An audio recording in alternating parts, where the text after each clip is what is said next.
वतन की मिट्टी गवाह रहना, गवाह रहना।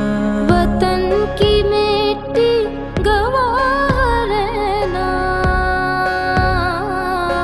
गवाह रहना। आज अगर हमारी हुकूमत रहती, आप यकीन करो कोई एक नया मोटरवे हाफिजाबाद के अंदर से गुजर रहा होता। हाफिजाबाद के अवाम झूम रहे हैं, झूम रहे हैं। और आपको देख के नवाज शरीफ भी झूम रहा है। पाकिस्तान को अपने पांव और अपने कदमों पे खड़ा करना है और हम इंशाल्लाह अपने इस मिशन को पूरा करेंगे।